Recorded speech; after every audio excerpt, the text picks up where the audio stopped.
Backstage at American Idol's Live, Cumberland County Civic Center, Saturday afternoon. It's our pleasure to welcome Adam Lambert. Adam, nice to meet you. How are you? You too. I'm great. Thank you. Thank you. How's the tour been?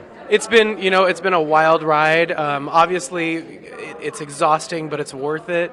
And no matter how tired and worn out I feel, every time I get on stage, it's like a recharge. It's amazing. What was one of the best city experiences? But you haven't done Portland yet, Portland Coast Nation, so he can't say Portland yet. But one of the best city experiences as far as just fan excitement, everything about American Idol for you? Every city has been incredibly supportive, I will say. But the one for me that had the most sentimental value was Los Angeles, just doing the Staples Center. That's where I've lived the past 8 years. I had a ton of friends in the audience. The media turnout was like ginormous. It was just really exciting to be in the entertainment capital doing what we did all season on the show and kind of celebrating it. Felt really, really cool. Did you feel weird when you were on the cover of Entertainment Weekly? I mean, the show was still going on, and there you were. That was a bit strange, actually. I guess that's the first time that's happened. The publicity, the head of publicity for the show came to me and said, "We just want to give you a heads up that you're going to be on this cover of this thing, and usually this doesn't happen because it's a fairness issue. You know, we don't allow any sort of singling out of any of the idols. But the thing that happened was it wasn't an interview; it was just an editorial. So." She was like, so we allowed it, and I was honored. It was surreal. It freaked me the hell out. I saw it on newsstands going, what the heck is going on? Now, of course, because everybody sort of thought at that point, everybody thought, man, Adam Lambert's got to win. You were the shoe-in, right? And then it turned out you came in runner-up to the show. But I mean, as far as you're concerned, it's still the same thing. You still got to be Adam Lambert on a show that gave you a huge amount of publicity, huge amount of success, and now like the springboard onto your next thing, right? That's exactly the same way I look at it, and you put it in perfect words. I always, my goal on the show was to just put myself out there, is to gain opportunities and exposure, and that's exactly what happened. You're right. And I stayed on the show as long as possible. I got to the finale, which is a great show to perform on.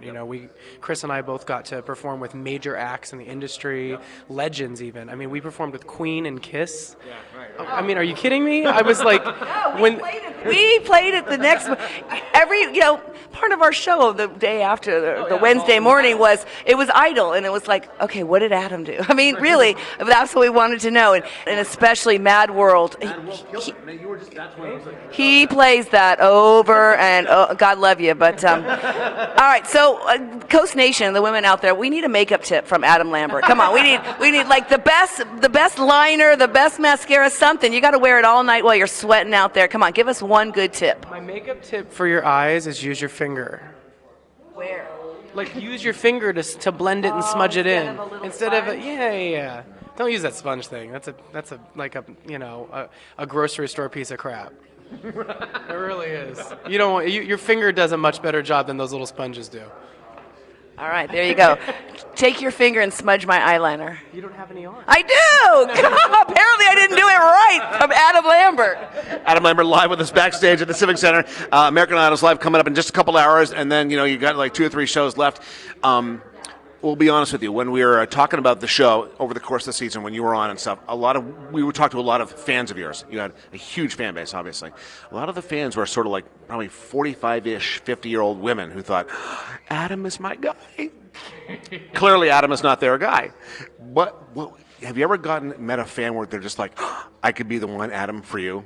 Yeah, that happens a lot, actually. The funny thing to me is that, the whole concept of, he could be, he's for me, and then after my, big admission that was not a surprise, I think, to most people, how does that change it? You weren't going to actually run away with me anyway. So the whole point of being an entertainer is to provide and create an illusion. And I don't see what the difference is. I mean, I'm still up on stage doing the same thing I was doing. If there's something attractive about that to you, what I do in my real private life off stage has no bearing on what I do when I'm creating that illusion for you. So you became very rumored about it, very talked about for months. Yeah, I mean, it was obnoxious, actually, after a little while. That's part of the reason why I decided to talk about it. I was like, oh my God, would you guys shut up about that? Right. So, for me, it's about, like, let's just make some music and have a good time. Like, stop. All right, well, just so you know, in being out amongst the people through the show, there are a few women who are planning to rush the stage tonight.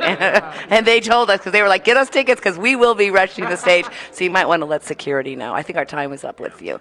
Thank you very much for talking to us. guys. Yeah, hope to see you again in Portland and maybe on the solo tour. Yeah, that'd be great. Sooner rather than later, we hope. See if how that album does, and hopefully that solo tour will kick off. I hope so.